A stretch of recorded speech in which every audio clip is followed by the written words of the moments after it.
বর্ধমানের পুজোর কার্নিভাল হবে শনিবার। তার আগে কার্নিভালের মঞ্চ পরিদর্শন প্রশাসন থেকে এসটি নর্থ ও বিধায়ক। বর্ধমানে শনিবার পুজোয় কার্নিভাল অনুষ্ঠিত হতে চলেছে। বর্ধমান শহরে কার্জন গেট এলাকায় তৈরি হয়েছে মঞ্চ। বর্ধমান দক্ষিণের বিধায়ক খোকন দাস এবং প্রশাসনিক এসটি নর্থ তীর্থঙ্কর বিশ্বাস সহ প্রশাসনের অন্যান্য আধিকারিকরা মঞ্চ প্রদর্শন করলেন শুক্রবার। পুজোর কার্নিভালগুলো অংশগ্রহণ করবে। বর্ধমানে বড়নীলপুর মোড় লালটু স্মৃতিসংঘের সামনে থেকে কার্নিভালের শোভাযাত্রা শুরু হবে, শেষ হবে কার্জন গেটে। সেখানে বিভিন্ন রকম অনুষ্ঠান পরিবেশন করবেন পুজো কমিটিগুলি। বর্ধমান শহরের এই পুজোর কার্নিভাল এবার চতুর্থ বর্ষে পা দিল। অন্যান্য বছরের মতো এবারও কার্নিভালে অংশগ্রহণকারী কমিটিগুলির মধ্যে প্রতিযোগিতা থাকছে। বিশেষ কৃতিত্ব অনুসারে পুরস্কৃত করা হবে পুজো কমিটিকে।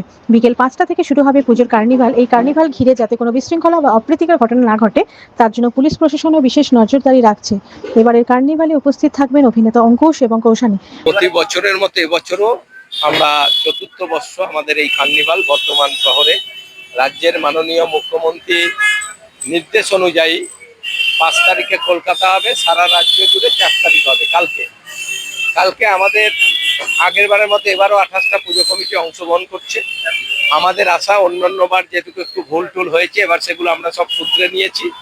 এবারও আমাদের কার্নিভাল খুব ভালো হবে। বিকাল 5টা থেকে লালটু স্মৃতি সংঘ থেকে কার্জন গেট পর্যন্ত বহু মানুষের সমাগম হবে এই কার্নিভাল দেখার জন্য।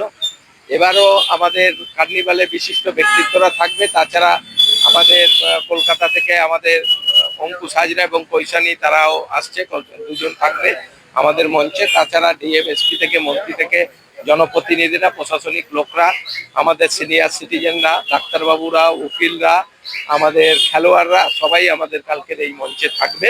থেকে সুন্দরভাবে আমরা চতুর্থবারের কার্নিভালও কাল আমরা শেষ করব। দুজনেই আসছে।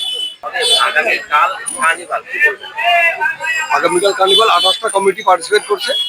বিকাল 5টায় আনুষ্ঠানিক উদ্বোধন বর্ণিলপুর মোড় থেকে, আর আপ টু কার্জন গেট অব্দি 28টা পুজো কমিটি পজিশন করে আসবে এবং এখানে ওদের যা প্রেজেন্টেশন ওরা দেখাবে এবং বিকেল রাত 10টার মধ্যে আমাদের প্রোগ্রামটা শেষ করার টার্গেট রয়েছে।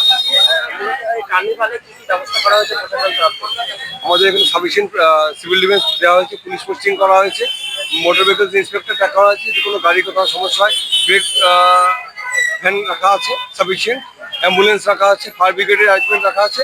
ইলেকট্রিসিটির কোনো পাওয়ার কাট না হয় বা ফায়ার অ্যাক্সিডেন্ট না হয় সেগুলোর জন্য আমাদের সাফিসিয়েন্ট অ্যারেঞ্জমেন্ট করা হয়েছে।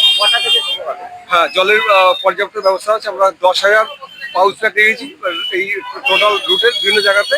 আমাদের ড্রামে করে উপর রাখা থাকবে এবং যারা দর্শনার্থীরা থাকবেন তারা তাদের প্রয়োজন মতো ওখান থেকে কালেক্ট করবে। বিকাল 5টা। 28টা কমিটিকে আমরা পার কমিটিকে 5 মিনিট করে সময় দিয়েছি। সেই হিসাবে আমাদের রাত 10টার মধ্যে শেষ হয়ে যাওয়ার কথা। নিরাপত্তার ব্যবস্থা প্রচুর পুলিশ অ্যারেঞ্জমেন্ট থাকছে, সিভিল ডিফেন্স ভলান্টিয়ার্স থাকছে, বিভিন্ন ঘাটগুলোতে অ্যারেঞ্জমেন্ট থাকছে। নিরাপত্তা নিয়ে কোনো সমস্যা হবে না। কোথা থেকে কথা বর্ণিলপুর মোড় থেকে আপ টু কার্জন গেট অবধি। বিশেষ কেউ আসছে সেটা জানা নেই।